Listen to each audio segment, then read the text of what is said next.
वक्त की बात है, बादशाह अकबर अपने दरबारियों के साथ दरबार में मौजूद थे। तभी उनके मन में एक बात आती है। बादशाह बोलते हैं कि मेरे आसपास हमेशा बुद्धिमान लोग रहते हैं और मैं उनके बीच रहकर बोर हो गया हूँ। मैंने फैसला किया है कि मुझे कुछ मूर्ख व्यक्तियों से मिलना चाहिए। अकबर बीरबल से कहते हैं, तुमने हमेशा हमारी मदद अपने ज्ञान और चतुराई से की है। हम चाहते हैं कि इस बार भी तुम ऐसा ही कुछ करो और हमारे लिए 6 मूर्ख व्यक्ति ढूंढ कर लेकर आओ। बीरबल, जी जहां पनाह, मैं आपके लिए 6 मूर्ख व्यक्ति जरूर ढूंढ कर लाऊंगा। अकबर, हम आपको 6 मूर्ख व्यक्ति ढूंढने के लिए 30 दिन का समय देते हैं। बीरबल, जहां पनाह, मुझे इतने अधिक समय की आवश्यकता नहीं पड़ेगी। अकबर, ठीक है, अगर तुम उससे पहले ही मूर्ख व्यक्ति ले आ सकते हो तो यह अच्छी बात है। इसके बाद बीरबल मूर्ख व्यक्तियों की तलाश में निकल पड़ता है।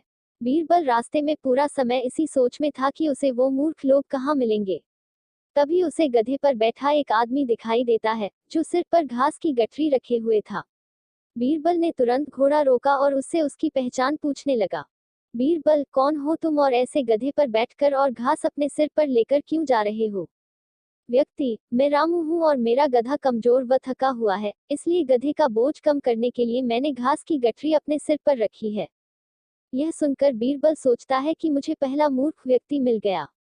फिर बीरबल उससे कहता है कि तुम जानवरों के बारे में इतना सोचते हो, इसलिए मैं तुम्हें बादशाह अकबर से इनाम दिलवाऊंगा। यह कहकर बीरबल उस व्यक्ति को अपने साथ चलने के लिए कहता है।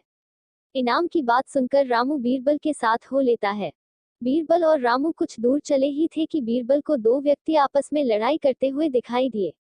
बीरबल उन दोनों व्यक्तियों को लड़ने से रोकता है और उनसे पूछता है कि तुम दोनों कौन हो और किस बात के लिए लड़ रहे हो। पहला व्यक्ति, जनाब मेरा नाम चंगू है। दूसरा व्यक्ति, और मेरा मंगू है। मंगू, जनाब मुझे चंगू कहता है कि इसके पास शेर है, जिसे वो मेरी गाय के शिकार के लिए छोड़ेगा। चंगू, हाँ मैं ऐसा ही करूंगा और मुझे बहुत मजा भी आने वाला है। बीरबल, कहाँ है तुम लोगों की गाय और शेर? मंगू, जनाब जब भगवान हमें वरदान देने आएंगे तो मैं उनसे गाय मांगूंगा और चंगू शेर मांगेगा, जिसे यह मेरी गाय पर छोड़ने की बात कर रहा है। बीरबल, अच्छा यह बात है। उनकी बातें सुनकर बीरबल समझ गया कि उन्हें 2 और मूर्ख व्यक्ति मिल गए हैं। बीरबल इनाम की बात कहकर उन्हें भी अपने साथ ले लेता है। उन तीनों को लेकर बीरबल अपने घर पहुंचता है और फिर सोचने लगता है कि बाकी के मूर्ख व्यक्ति कहाँ से ढूंढ कर लाऊं। बीरबल उन तीनों मूर्खों को अपने घर में ही रहने के लिए कहकर बाहर चला जाता है। जब बीरबल और मूर्ख लोगों को ढूंढने के लिए बाहर आता है तो उसे एक व्यक्ति दिखाई देता है, जो कुछ ढूंढता रहता है। बीरबल उसके पास जाकर पूछता है कि आप क्या ढूंढ रहे हैं? व्यक्ति, जनाब मेरी अंगूठी कहीं गिर गई है, जिसे मैं काफी समय से खोज रहा हूँ, लेकिन मुझे नहीं मिल रही है। बीरबल, क्या आपको पता है कि अंगूठी कहाँ गिरी थी? व्यक्ति, दरअसल मेरी अंगूठी यहाँ से दूर उस पेड़ के पास गिरी थी, लेकिन वहाँ अंधेरा होने के कारण मैं यहाँ उसे ढूंढ रहा हूँ। बीरबल, अच्छा यह बात है। आप कल हमारे साथ बादशाह के दरबार में चलो। मैं बादशाह अकबर से आपको दूसरी अंगूठी देने के लिए कहूंगा। व्यक्ति, अच्छा ठीक है, फिर खुश होकर अगले दिन सुबह बीरबल दरबार में उन चारों मूर्खों को लेकर पहुंचता है। बीरबल, बादशाह अकबर मैं आपके कहे अनुसार मूर्ख व्यक्तियों को ढूंढ कर ले आया हूँ। अकबर, बीरबल तुमने तो एक ही दिन में मूर्ख व्यक्ति ढूंढ लिए, क्या हमारे राज्य में मूर्खों की संख्या अधिक है और तुम यकीन के साथ कैसे कह सकते हो कि ये व्यक्ति मूर्ख हैं? बीरबल ने बादशाह से सारी बातें बताई।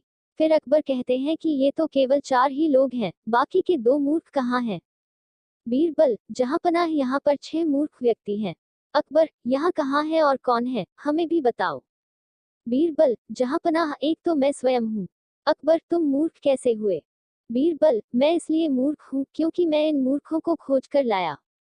अकबर, फिर अकबर हंसने लगता है और कहता है कि मैं समझ गया कि दूसरा मूर्ख कौन है, पर मैं तुमसे सुनना चाहता हूँ। बीरबल, दूसरे आप हैं जहाँ पनाह, जो आपने मुझे मूर्ख व्यक्तियों को लाने के लिए कहा। बीरबल की बातें सुनकर अकबर उसकी प्रशंसा करने लगते हैं और कहते हैं कि बीरबल के पास हर सवाल का जवाब होता है। कहानी से सीख, दिमाग और चतुराई से हर मुश्किल काम आसान हो सकता है, लेकिन ऐसे कामों में अपना कीमती समय व्यर्थ नहीं करना चाहिए, जिसका कोई मतलब न हो।